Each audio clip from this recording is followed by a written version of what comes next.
په خدای مې دې قسمی چې داسې په وینو بجاړی په وینو چې عمر لبم جړا سو رکاولی نشي په وینو بجاړی.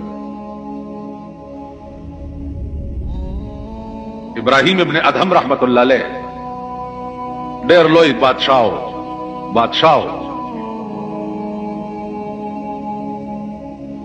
د شپې په پالنګ کې پروت دی.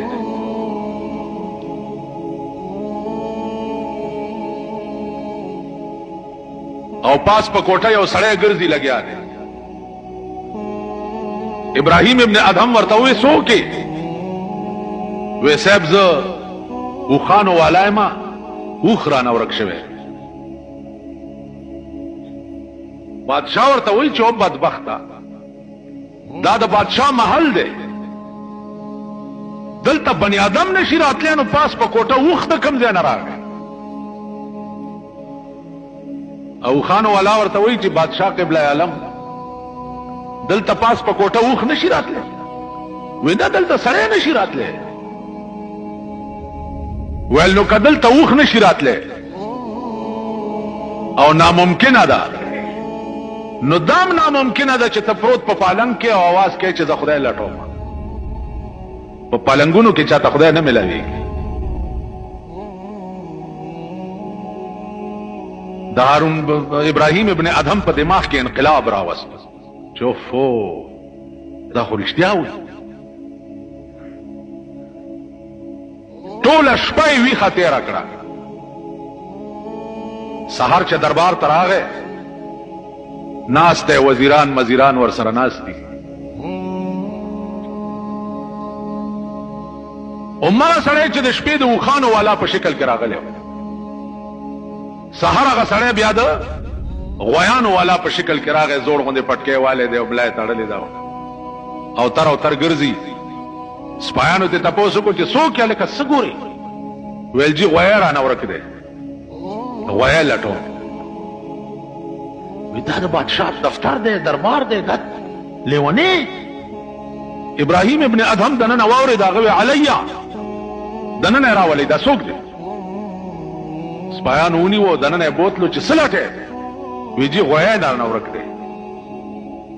نو ابراهیم ابن ادهم ورته وایي چې دا څه سری دی چې ته پکې غویان لټې؟ دا خو د بادشاہ دربار دی. نو سړی ورته وایي چې د سره من غواړم څه خبره کولی شم؟ وی چې ووایه. وی دې دربار کې تا نه وړاندې څوک و؟ وی زما پلار و. وی هغه نه وړاندې څوک و؟ وی زما نیکه و. وی چې اوس څوک دی؟ ویل زه یم. وی تا نه پس به څوک وي؟ پته نشته که زما زوی و نو شاید چې هغه به. وی تا څنګه ووایي چې دا څه سری خو نه دی چې غویان پکې راځي؟ سری څه ته وایي؟ سری هم دې ته وایي چې زوړ مسافر ته لاړ شي او نوی وله راشي. نیکه دې لاړو، پلار دې راغی، پلار دې لاړو، ته رالې، ته به هم ترې نن سبا کې لاړ شي، بل به وله راشي. بادشاہ ویو بیړه یې غرقه شي. دربار یې په ځای پرېښو، لاړو کور ته. کور کې څه ګوري چې د ده په پالنګ کې د ده وینځه پرته ده، چې داسې کتلي دي چې د بادشاہ په پالنګ کې او د هغه خدمتګاره پرته ده. اوس د خان په کرسۍ غریب کې ناستی شي. بیا در باندې انشاءالله د خانانو نوابانو راج را روان دی. څه فیصله هم چې وکړه په دې الیکشن کې مزې به اوسه کوي. بیا به په وینو جاړئ، ټوپونه به وهئ، هله دا چلو شو، هله ټیپر ګران دي، هله غوښه ګرانه ده، هله الوګان ګران شو. زه به هم ډېر شکر دې قوم ته به چرې خدای ښه ورځ نه ښایي. د آسماني عذاب انتظار کوئ. څنګه فیصلې چې په ځمکې تکې د هغې مطابق فیصله به په اسمان کې ستا متعلق کېږي.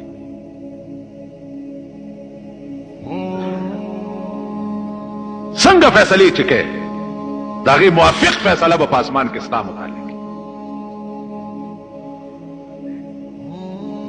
تماشې به وکئ د ځان چې ښځې به هم کم خوامنډې وهي، لوڼه به هم کم خوامنډې وهي، او زامن به هم کم خوامنډې وهي، او ته به کم خوامنډې وهي. د ځان تماشې به وکړي. نو عزیزانو عرض داو چې ابراهیم ابن ادهم د بادشاہی نشه په دماغ کې وا چې وینځه څنګه د بادشاہ په پالن کې سملاستا نو لخته راواغستا او یو څو لخته واله چې ته زمانه او کرے او ته د بادشاہ په پالن کې کېناست او سملاسته ودی اوینځه چې را پاسې د نو ډېرې وجړل بیا ډېرو خندل د لاس نه ونیوه چې دا خو دې جړل ځکه چې ما ووهلې نو دا ودې خندل ولې بادشاہ پرېدا بس تا خپل کارو کو ما خپلو کو څه تپوسونه کوي ویل نه پرېدم دی نه ودې جړل ولې ویلو مې جړل ځکه چې تا ووهلم نو ما وجړل او ویل دا ودې خندل ولې ویلې ومې خندل ځکه چې ما یو 10 منټه آرام شوقو په دې پالن کې امزه مې واغستا اړه مې خوشحال شو نو مې خندل ویل اوس د جړا راته سم حال وایا ویل د جړا سم حال داده چې خدایا ما یو 10 منټه په دې پالن کې خوب وکړو نو ما خو دومره لخته وخوړی یا الله چې څوک شپه ورځ پکې پراتی چې هغه به څومره لخته د پالنګونو او د کورسو مزه د دې د لختو انجام بم ګوري